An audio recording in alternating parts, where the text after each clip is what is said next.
Welcome back to another episode of Impossible Equals Impossible, which is a live show that I co created with my former co host, Susanna Dawn, on really having real, raw, difficult conversations and talking about our entire journey, right? Because so many times when you come on social media, when people want to share their story or successes, you really only see the highs. And for both Susanna and I, when we created the show, we both overcame a lot of adversity. It was a lot of challenges and obstacles that we had to overcome. And one of the things that I'm sure a lot of people can relate to seeing on LinkedIn is that a lot of people have been going through many difficult challenges, whether it's mental, emotional, physical, medical, financial. And I know for me personally, sometimes LinkedIn gets hard to be on just because there's a lot of not negativity, but just people need a lot of help. And there's a lot of challenges and obstacles that a lot of people are experiencing. And the whole point of this show was to not only talk about what what's the truth, right, on all of our journeys. We're all going through a lot of the same things, but also to inspire others to chase their potential instead of accepting their reality and bring on people who have incredible stories of triumph or just have real raw conversations. And not to say that just because somebody overcame a challenge that you're experiencing means that you should or you can, but it's just to show you that it's possible. And in my experience, the power of possibility has been immense. And the conversation that we're going to get into today is about leaning into doubt and fear. And I know the title sounds misleading to a lot of people because when they think of doubt and fear, they think of it as a negative way or a negative point of view mindset. And for me, what I've been able to do with fear and doubt is really use it to drive me.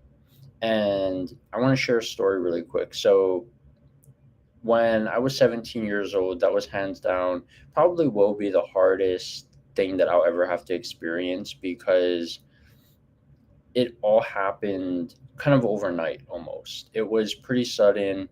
I had no life experience, right?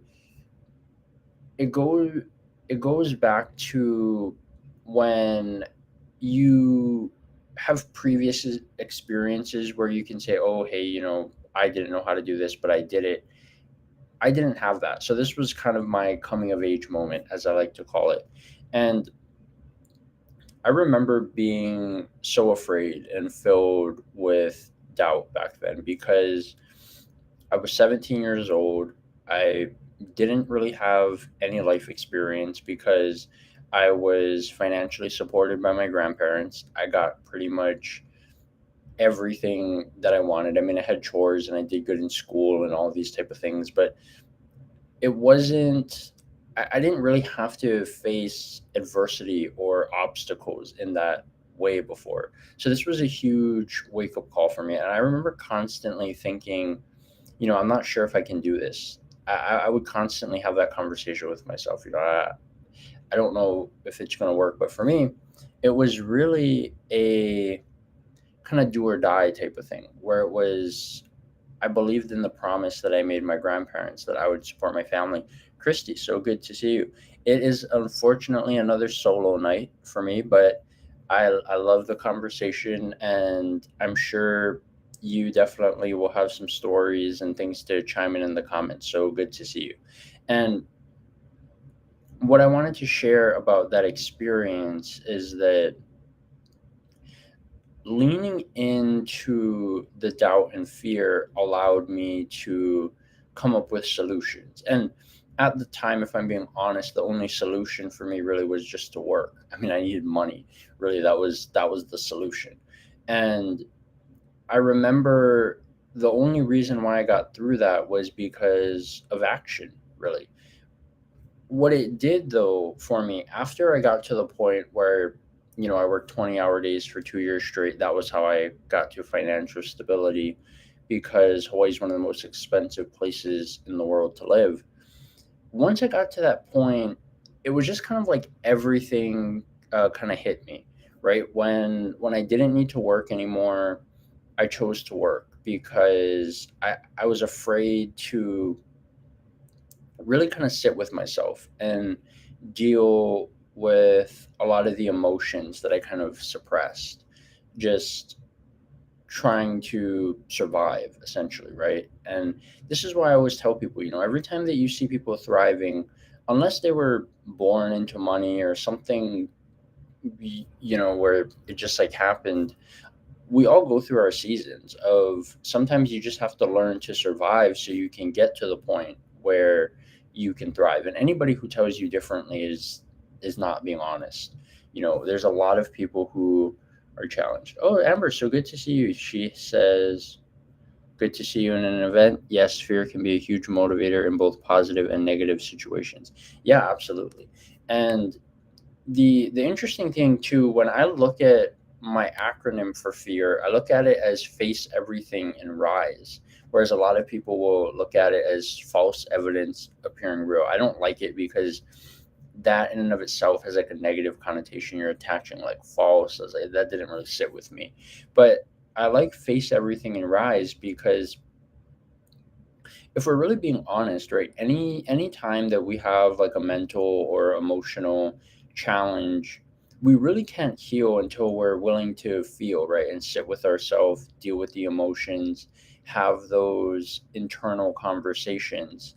And the reason why I decided to make this video is so many times when you're positive and you have this like optimistic approach to life and gratitude and all of these type of things, people tend to think that you just like win all the time, right? And I remember last year when I was winning for most of the year until I got sick with COVID. I was just killing it. It's like win, win, win, win, win. And I remember at one point people were like, darn, do you ever like lose? And then I had to make a post about everything that I've lost in my life, right? My grandparents, my dad, um, a lot of my childhood, really, because I had to grow up quickly.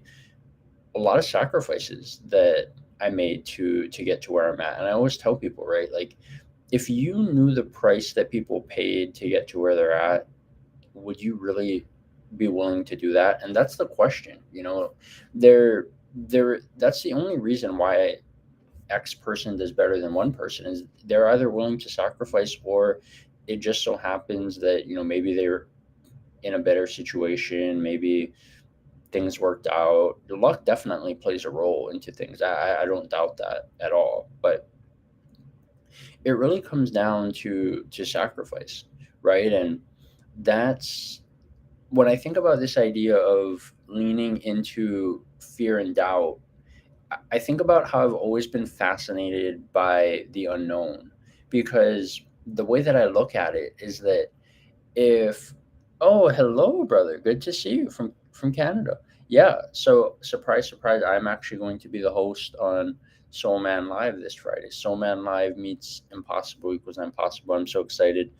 I definitely have a lot of stories to share, especially about that experience in terms of what it's really meant, what the gift that my brother Aaron Gibson gave me from speaking on that show, what it's really meant on this current journey that I'm on for me. And when we're really thinking about this idea of leaning into doubt and fear, it's it's kind of this perspective of what do you want your life to look like, right? And why I've always been so fascinated by the unknown is that if you think about just staying where you are, right, and asking yourself the question, am I okay with being here year after year after year. And for me, that's one of the scariest things. So it became a real easy decision for me to say, okay, I'm going to take action and do something else. Like I want to improve, learn, grow, expand my skill set, whatever you want to call it. And I remember at that point, I I get so fascinated by uncertainty because it's the unknown, right? Like regret to me is probably, I would say, one of the worst things that I can think about. If I did something and I lost like all my money or all my possessions, as long as I didn't lose my life, I could go get it back, right? Once your time is up, you're not going to get more of it to say, oh, darn, I wish that I would go back. And I'll tell you, being, be, um, growing up in Hawaii was a huge wake up call for me because traveling to outside of the state was a rarity for me.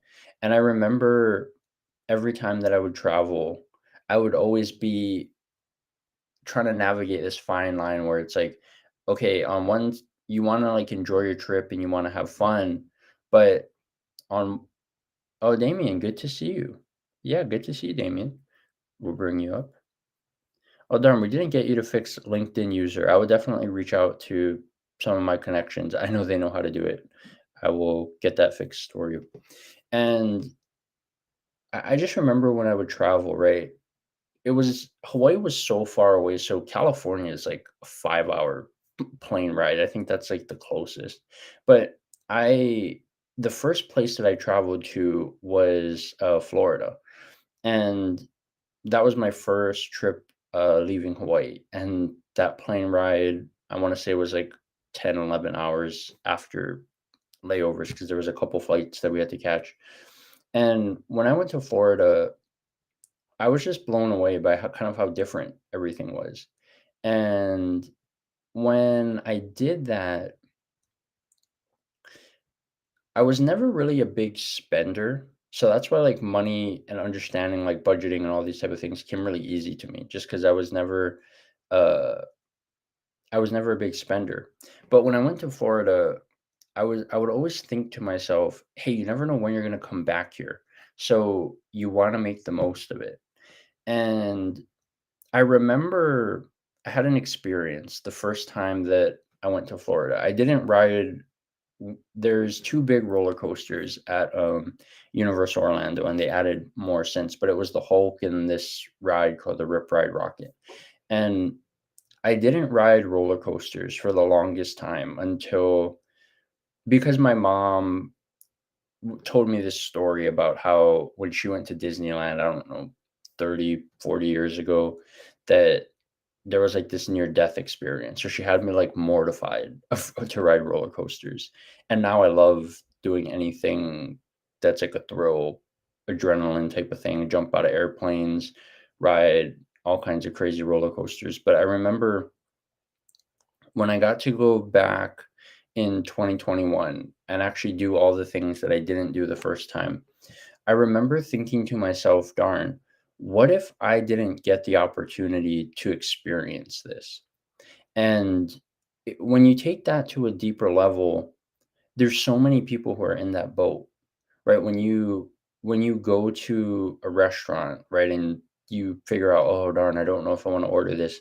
You really don't know whether or not you're gonna get to go again. Or when you see people that live far away from you, right? You never know whether or not you're gonna see them again. And that experience really kind of got me thinking. And I would say more than more than anything, the what really changed my whole perspective of fear really was jumping out of airplane, going skydiving. And it was because I spent probably 4 or 5 years where I felt like my life was pretty much over.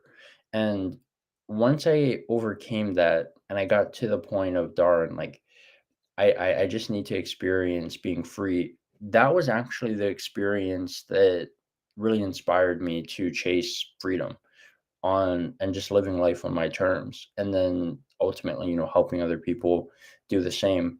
And when I think about it, it looking back, it just becomes such a surreal experience because I can remember like it was yesterday, the adrenaline rush of like jumping out of the plane and thinking to myself like nothing can be more scarier than the life that I lived, right? Like for the 4 years prior. And the reason why I made this video was because I made a major career shift probably 2 to 3 months ago, and a lot of people didn't understand it. Right, I was kind of in the process of transitioning. I stopped talking about finance and I started focusing more on LinkedIn and doing more within the app, like audio events and live events and all these type of things. But it not jumping out of a perfectly good airplane. I'll live vicariously through that. Amber, it's funny. I always joke with people, right? The question that I'll always ask people is, have you really lived if you haven't jumped out of the airplane? And it's funny that the people that always answer that question are the people who haven't jumped out of the airplane. And I always just laugh because it's like, well, how would you know, right? But it really is an incredible experience. I mean, I totally get, people are there's things that people tell themselves that they're not going to do, but I highly recommend anyone watching, if you've ever had the thought, do it. It'll be one of the most transformational experiences of your life just because it's so unique. I mean, when else can you say that you've actually experienced like flying essentially is what you're doing? And going back to that point though, there was when I when I got to the point where I was able to support my family financially as a teenager, a lot of the doubt that I experienced from like the personal perspective kind of pretty much went away from me because I was like, okay, if you can do this and do the things that I did when I had no prior life experience. Yeah, yeah, definitely, Damien. And you know what's interesting too when you talk about fear is I know for the longest time for me, one of the scariest things was I didn't want to be like my parents. And I was speaking at an event earlier this week, and I talked about how, in many instances, we get clarity from the adversity that we've overcome. And a lot of people will look at, like, oh, my parents didn't do this or this for me. But for me, I just look at it as they taught you what not to do. Right. And that's exactly how it was for me. And I shared the story in that room how my dad was a drug addict. So that was one of the reasons for me why I've never done drugs. And it's kind of, I don't want to say, well, yeah, I guess it's a non-negotiable for me. It's just not something that I want to be around. And then my mom was like one of the worst people that I know with money. So that was one of the reasons why I got into finance as well. So it is really interesting how the people and experiences really shape the direction that you take in life. But getting back, Damien says, I have zero plans to jump out of an airplane. Oh, that's funny. Well, you never know, Damien. Never say never. My aunt said never say the N word because every time that she said it, it's happened. So that's why I don't say it. And oh, well, I can definitely see your comments, Amber. So don't definitely. I see you. I'll bring you up here. But what I want to talk about is I had a lot of doubt when I entered the corporate space because when I started my finance career at 19, things took off for me pretty quickly, considering that I had no experience really. Within the first, I want to say 6 months, I got multiple promotions. Um, I not only became a top referrer in terms of sales, but I won so many accolades and awards for service. And I would have been the youngest person ever inducted in the banks. They had this like Hall of Fame thing where if you got like 10 perfect mystery shops, you become on the wall. And I would have probably done it in 2 3 years because by a year and a half, I had like six, maybe. Yeah, I had 6, and you only needed 10. And a lot of the quickest person that's gotten it that was in the Hall of Fame was like 10 years. So I've always really learned that my life's always been accelerated, right? If it took somebody 10 years, I was like, I don't want to take 10 years. I want it to take 2 years, and all of these type of things. But going back to where the doubt played in my professional career, I was always the youngest one. So I actually remember going to a lot of company parties where people, Damien, I have been experiencing seeing people. I've seen that like one or two times when I was doing an audio room, but somebody was mentioning something about that happens if somebody in the room has the person like blocked or something. I don't know if that's like a LinkedIn thing where I mean, LinkedIn's so weird about like blocking people, but I don't know if one of the things they did was if somebody blocked them in the room, they just made it so they can't speak or something. Because I've never been able to bring up anybody who was a member, so I don't know. That's just my guess. But going back to that conversation, I remember being like 19, 20 years old, going to these events with these executives and people who've been at the company for decades, and I was really like the outlier per se. Like nobody else was like me. I wasn't of age to drink at these parties when people were like getting drunk. And what was really interesting for me was I got to just sit back and watch and observe. And that was no, you're fine, Damien. I I have a photographic memory, so I that's one of the many talents for me. But that was one of the really interesting things was, and then it was funny because I remember going to an event with my manager, and God, she got so drunk at this event. She got so drunk and it was embarrassing. And I just remember the next day after, she's like, "Don't talk to me about last night." She was just like afraid, and I was like, I didn't say anything. I was just you learn so much just from observing people. And it wasn't really until I started training with elite mentors in business and finance and joining a lot of these high level communities where I learned to overcome a lot of my insecurities by leaning into it. Right. I'm curious for the people here in the audience. Have you found that what you thought were your greatest weaknesses have actually become your greatest strengths? Right? I look at my age as such a massive differentiator now.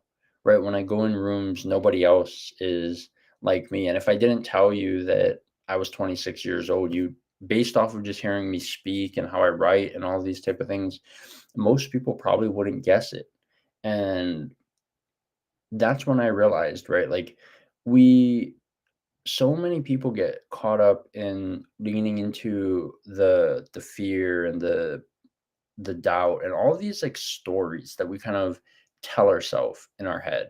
And I definitely did that too. I had some friends on LinkedIn. Well, I should say I thought they were friends. I don't know if I would call them friends anymore, but when I made this pivot to focus to create my course and focus on a LinkedIn strategy, I was very honest with people in the sense that I wasn't trying to fudge my experience or be like, oh, hey, like I'm this like big person.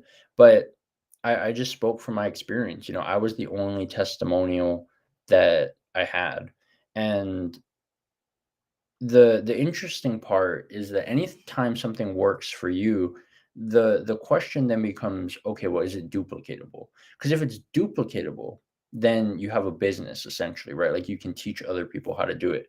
And that was really the question that I had for the longest time. And the reason why I wanted to make this video is that what why social media cripples so many people isn't necessarily from the fact that people are mean. It's because people tell other people things that they're internally challenged with, right? If you think about and I'm just going to use this as an example, right? Somebody basically said that I was scamming people on LinkedIn. That was basically the conversation essentially. And I I had a lot of internal doubt with that because outside of myself, I didn't know if I could duplicate it for somebody else. So there was, and essentially, it goes back to one of the things that I've said many times before, and this idea that everything that people tell you on social media is feedback, right? Whether it's good, whether it's bad, it's all feedback. And the things that really tend to hit us hard are the things that we kind of internally believe about ourselves, right? And that was exactly the case for that. I didn't really know if it was going to work. And I put it out there based off of, well, I've been building a community, I've been doing all these things, and I'm looking at a lot of the connection requests that I'm getting, a lot of people who are LinkedIn top voices and they have much bigger following than me. I don't I don't necessarily flaunt my network. If people want to get into the whole like, oh, well, I have more followers than you, I was like, you can take that award. My network knows how valuable uh, some of the connections that I have when I bring them to events or when I introduce people to them, and they see like, holy cows, like they're just like so many incredible people. And that was something for me that I really had to overcome, was a lot of these internal thoughts. And what the way that I overcame it for me was through gratitude, action, and ultimately grace, right? Because one of the reasons why I didn't let that get to me, and the reason why I emphasize this so much, why I created my course, is because I know how it feels to invest a ton of money and not get any return on your investment in a course. I talk about it all the time, how my journey to LinkedIn started out as a $10,000 mistake. Now, I'm not charging anybody $10,000, even though I think my course would be worth it, because just off the fact of my sheer network alone, then you incorporate the the skills that you learn, the people that you meet, the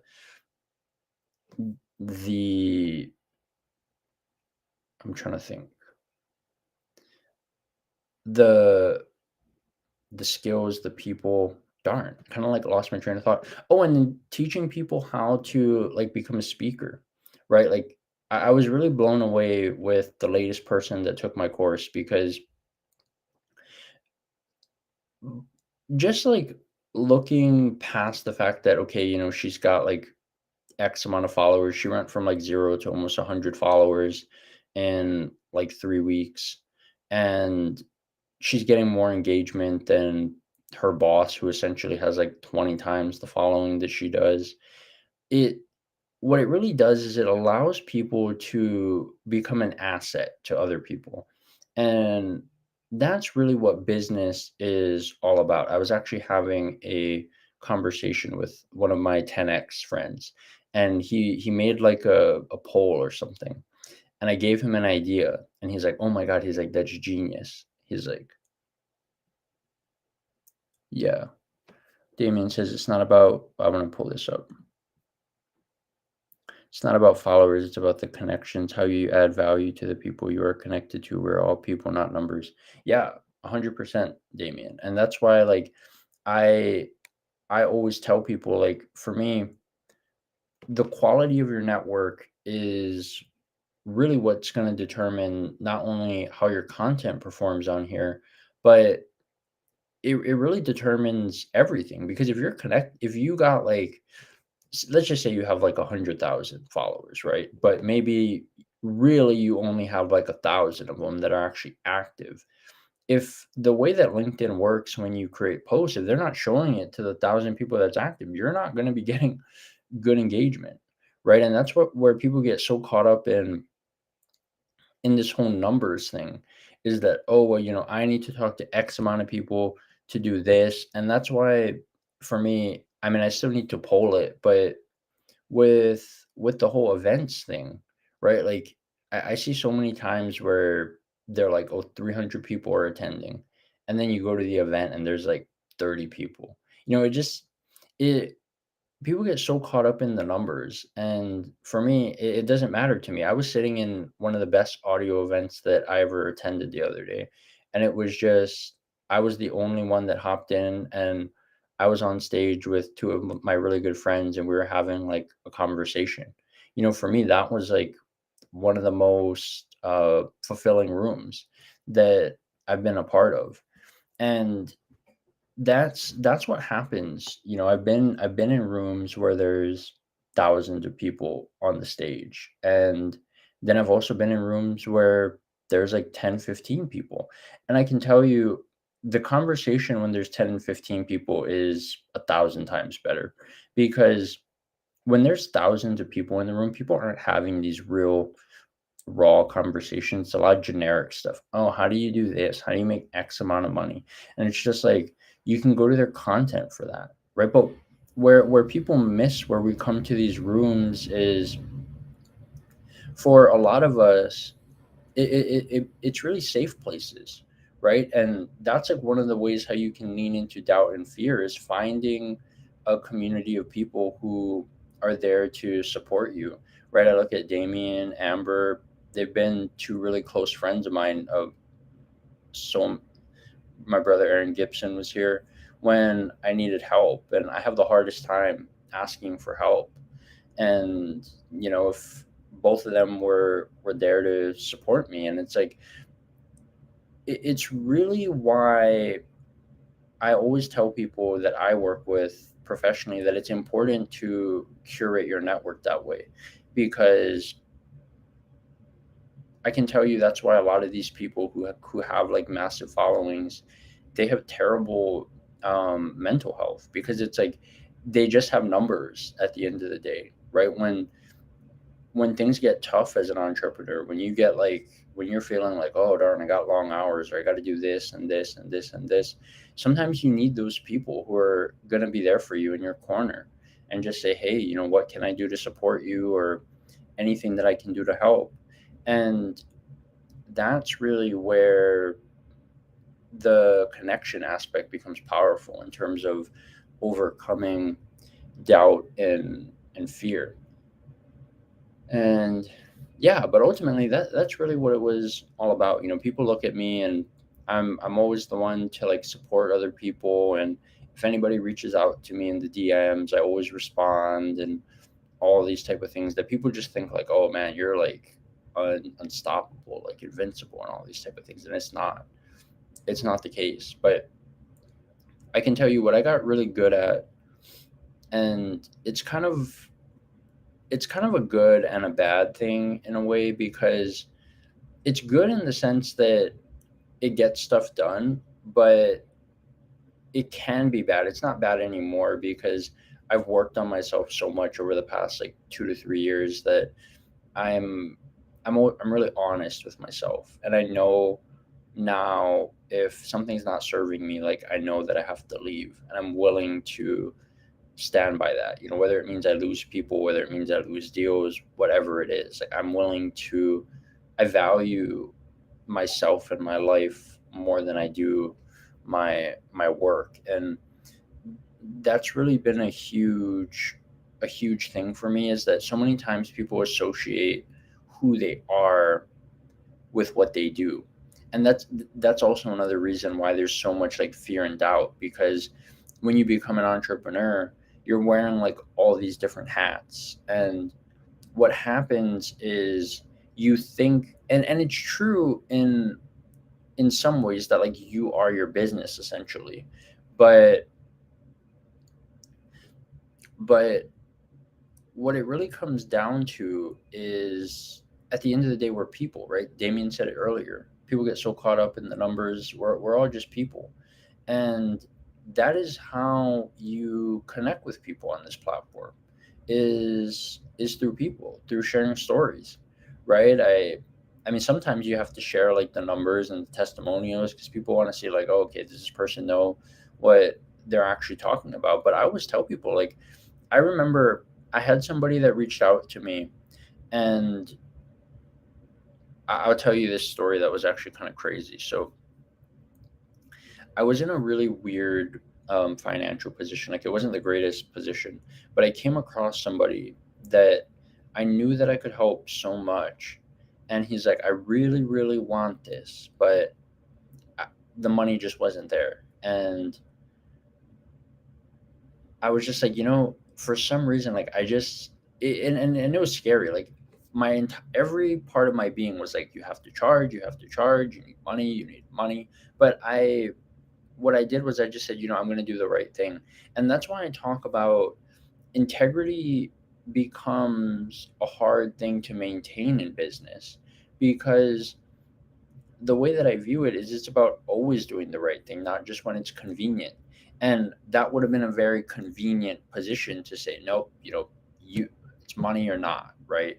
And I guess for me that's one of the reasons why my perspectives are so different than a lot of people, because I actually do live by a lot of the things that I talk about.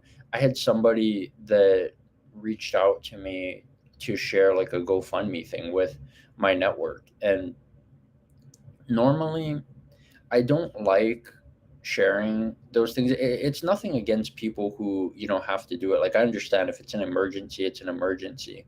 But just because of how I grew up, I don't feel like a lot of people are really doing everything that they could do to make it, if that makes sense. Like, I mean, I literally worked myself to death. Like, not saying that people should have to do that, but that's what doing whatever it took looked like for me, right? And I see so many people, especially on this platform. There's people who are like putting it out there, and I've seen multiple people like reach out to these people to offer jobs, and they're like, oh no, I'm not interested. I'm not interested in that. I want to focus on my entrepreneur thing. And I remember one time I just had to tell this guy, I was like, listen, and I don't mean this in a rude way, but I was just being like straightforward. We all have to do things that we don't want to do, right? I didn't want to work 20-hour days for 2 years straight, but I had to do it. And why it was a really hard time for me is that was something that I told myself I wouldn't ever do. I remember I was that person that used to look down on fast food people, right? Because I was like, oh God, I would never ever want to work at McDonald's. Now, I didn't have to work at McDonald's, but I worked at this place called LNL.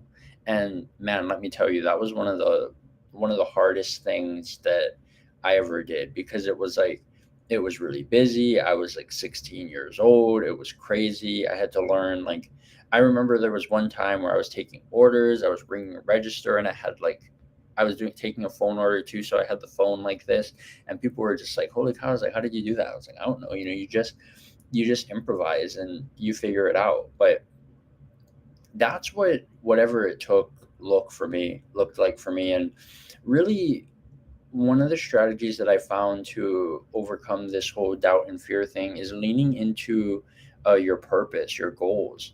I grew up old school, so promises for me have always been kind of like a sacred thing.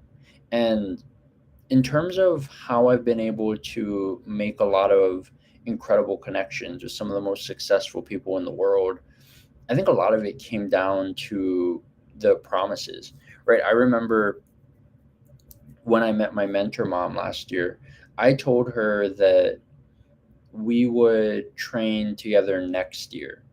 And after I finished a course from her, I bought another one, and then she had this like retreat thing, and here I am, next thing you know, $6,000 like down the drain. And she's like, wow.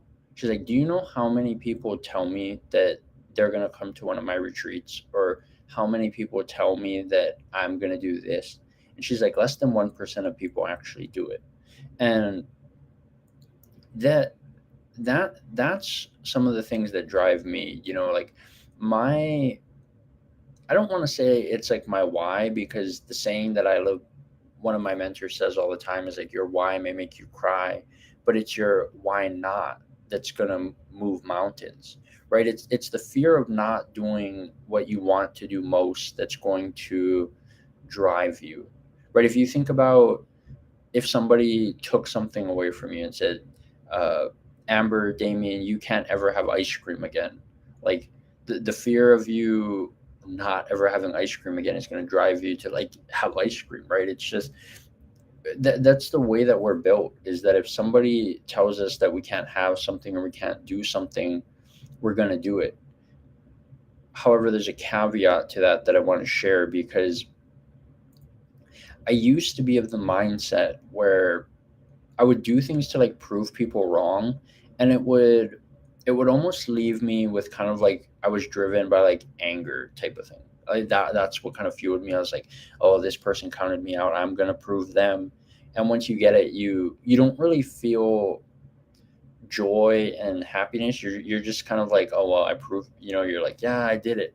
But then it just doesn't really do anything. So what I would say to that to other people is, don't prove other people wrong, just prove yourself right. Right, I talk about it all the time, how betting on yourself is one of the scariest, craziest, exciting yet fulfilling things that you can ever do. Yeah, I'm with you, Amber. I'm with you. Ice cream is, yeah. If I always say, if people don't like ice cream and chocolate, I don't know if we can be friends. Like that might be the line right there. If people don't like chocolate, maybe like if they don't like one or the other, I can. But if both, it's like no, no, I don't think I can do it. I like both too much. But that's really what it's all about, right? Is leaning into a lot of things that scare you. Because if you think about it, and I'll share with you this story, it changed kind of my whole perspective of life. I remember last year when I was training with Grant Cardone, I actually got to uh, have multiple conversations with him. And I remember like one of the first conversations that I had with him, he looked at me and it was like, oh, it's like, you think that I live like this like dream life, right? And I was just like, well, I mean, yeah, he's a billionaire. You see he's always flaunting the private jet and all of these type of things. And he said that everything that I have was on the other side of fear. And I used to believe that courage was about being fearless, right? So many times people tell you, oh, be fearless, right? And all these type of things. But what I learned is that courage is about doing things scared. And that's one of the things that I do as well to lean into doubt and fear is courage, right? So many people talk about confidence and all these type of things. Let me tell you, I didn't have confidence in this LinkedIn course. I had confidence that I knew what I was talking about and I was confident in my story, but I really didn't have confidence that it would work out. But I had courage, and I knew that I could draw on so many different experiences time and time and time again of things that I had never done before, and I did it, right? And for a lot of people, right, whether you're going going into a new chapter in life, whether you're maybe having to move to a different state, doing a different job, um, being an entrepreneur, doing something that you've never done before, right? Think about, look back and think about a time when you overcame something that you didn't think was possible. And then there is a caveat to this, because, some people might be like, well, I've never had to do that before, like ever, right? Well, my response to that would be, believe in your impact and purpose more than you believe in yourself, because that's what I had to do. That's how I got through probably two or three of the toughest years of my life, right? When I was working 20-hour days for 2 years straight, it was, it's weird because up until the past like 3 years, I wasn't ever really a picture person. or definitely not like a selfie person. I have pictures and stuff with other people, but I very rarely would ever take pictures of myself. And I would even say honestly, if I'm being honest, the past besides the past like 3 years, I didn't like taking pictures at all. I mean, I would, if it was like my mom's birthday or somebody's birthday and they wanted to take a picture. But other than that, I was like, no, you're not getting me to take a picture if we're going out to the mall or there's like some neat thing. Like, no, I'm not taking a picture. And, but and I don't want to say I wish that I did because for me, one of the reasons why I didn't is because I have a photographic memory. But the point that I was getting at was I remember nearly every day during this period of 2 years when I would just work and work and work, people would literally watch me go from one job that I worked like 10, 12 hours. And then I would literally like go home, change, and then I'd work another 8. And I remember multiple times actually I got accused by customers, by people that I worked with, like, are you doing like drugs or something? And I said no. And the reason why they thought that way was because my eyes, I looked like a zombie. Like, it was like purple, my eyes were like bloodshot, like red, because I didn't sleep, I was working all the time. And I remember what got me through was the promise that I made to my grandparents, right? That I told both of them before they passed away that I would support my family. And for me, it's hard to imagine any accomplishment that I achieve more valuable than that, because that was truly the one thing. Like, I did not, when we're talking about impossible, that was something that I was just like, I mean, I was willing to like die trying, essentially, like to put the whole thing in perspective. Like, I did not think that that was possible at all. And when I talk about this word being something that has fueled my entire life, when you look at where I'm from, people are still living in the past, 70, 100 years ago. And so many people can't get over what has happened, right? Where Hawaii got illegally taken over by the US. And I'm not like, here to get into the whole political thing or get into it, but it's like it's over and done with, right? That's something that I can't control, even if I really wanted to. I couldn't do that. But a lot of the things that I've done, people always had doubts, right? When I would come up with all these astronomical goals, and they always would tell me like it's impossible. I came from a single parent household, and I remember one one time, and this is actually kind of the funny story, but the I started going to college when I was 16 because my grandma passed away when I was 14, and that's what really showed me that, okay, time. I talk about time so much, and it's because of that reason. I didn't know how much time I was going to have, and I needed to make sure that whatever I did with my time here, that my family would be okay. And that was one of the reasons why I did everything that I wanted to do in the first quarter of my life, because I didn't really know how much time I was going to have. And I remember last year when I had an article that was featured in a global business, finance, and news magazines. And I don't think I shared this story publicly, but when I was 16, I started going to college, and the way that I did that was through a GED, because they wouldn't let me graduate early. They basically told me you would have to take all these classes for a year, basically, and waste a year pretty much. So I was like, yeah, I'm not going to do that. And I knew the kind of the stigma behind it. Like, people are just like, oh, because normally it's usually for people who like aren't challenged, or if they had criminal issues or whatever. It's usually not for people like me.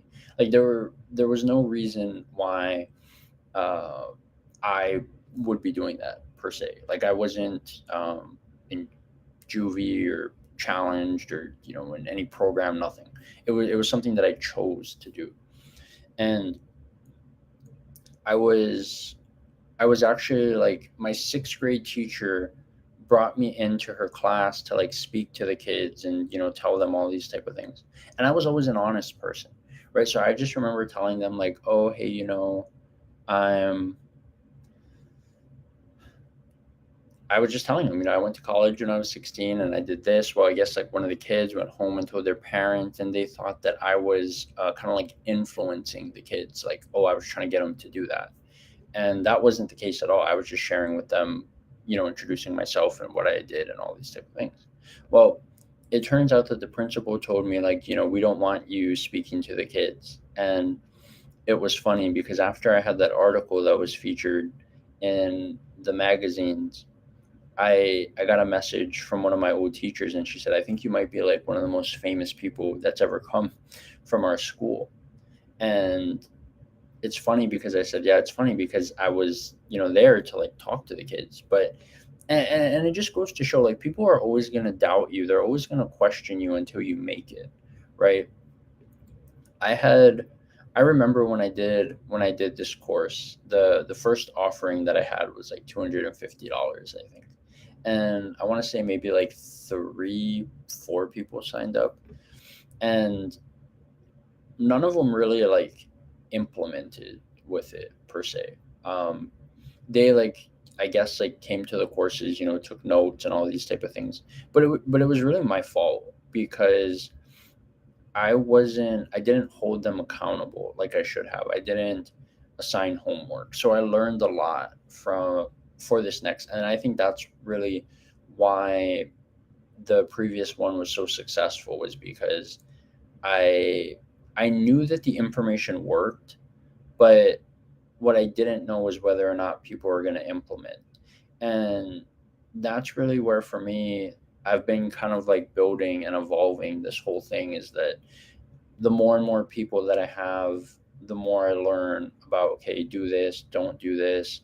Um, and just being really open to feedback. I can tell you right now, there's nothing that anybody can say to me that is worse than what I've told myself. And why that's become such a powerful tool for me is it's allowed me to not only accept truth, but grow from it. And I remember when I did this last round, right, I would always ask people, what is something that I could be doing better, right? What is something that maybe, and obviously, like they said things that I kind of knew, right? Like I was new to the whole Zoom type of thing where it's like recorded and then you have to like send it out. And sometimes, like if the file is too big, you can't play, and just like minor technical things. So I was like, okay, I knew that. Um, and all these type of things. But for the most part, everything went like smooth sailing. Courses went fine, a lot of questions. The person that I ended up helping, like she's going to be doing her own audio events, and it hasn't even been a month yet. So it's like, it's crazy just looking at everything, right? And seeing how quickly things can change for you, right? One of the things that I talk about all the time is that it doesn't, oh, hey, Elsa, so good to see you. Yeah, here she is. If anybody is watching this on replay, definitely go connect and have a conversation with Elsa. But it's definitely that idea, right? Be more afraid of being nothing than being something. The quote that's always on these banners, because if I've always been drawn by the unknown, because like I said, right? If you do nothing, if you just do the same thing over and over, you know where you're going to be a year from now, 2 years, 10 years, whatever it is. But when you step out to the unknown, it becomes it becomes interesting because you don't know what's going to happen, right? I'll tell you one of one of the so when I moved to South Florida, I'll expose myself here. This was probably one of the most humbling moments of my life. So when I moved to South Florida, I I've been just like doing the whole Airbnb thing because the way that they have things set up now is just like crazy, where you need like deposit first, last, like it becomes like you need like $6,000-7,000 just to rent a place, and I was just like, I didn't know whether or not South Florida would work for me. So I originally just planned to kind of take it month by month because if need be, I had options, right? I could either go back to Jacksonville or go back to Hawaii, worst case scenario, right? And I didn't know a lot about how Airbnb worked, and that sometimes what people put out on the internet, as we know, isn't always true. Well, one of my first nights, well, not first nights, maybe first week in South Florida, I was at this place and it wasn't like the greatest place. So I decided like, I'm gonna like cut my stay short and I'm gonna leave early. Well, I didn't know that the way that the Airbnb thing works is that if you have to leave at say like 10 or 11, the most places don't let you check in until like 4. So there's this like 5-hour window essentially that you have to kill. And I I brought a lot of stuff with me. There was a picture that I took and posted on LinkedIn about like everything that I had with me on like a chair. And I don't know if it went viral, but a lot of people like really resonated with that picture and they were blown away. But anyway, so I basically like kind of Ubered to different places, and then one of my best friends was in South Florida, so we actually met up, and she's like, come to this restaurant, and I was like, oh, and I had all my stuff with me, like I want to say it was like 3 suitcases, a backpack, a couple boxes, and this was like a restaurant, like this wasn't like no like hole in the wall place. I wouldn't say it's like the nicest place, but it was like like a restaurant bar, like decent place, not like a hole in the wall. And she said, come in, I'm inside the restaurant. And I told her that I had all my stuff. And she said, well, just come on in, you know? And I remember at that moment for me, I was so afraid and I was like, darn, like people are gonna judge me, like this is and I just did it. And it was so freeing because I was like, I I would like to think that at some point, a lot of people were in that same position and that they would have probably, wanted to have somebody that was like there for them or had that perspective.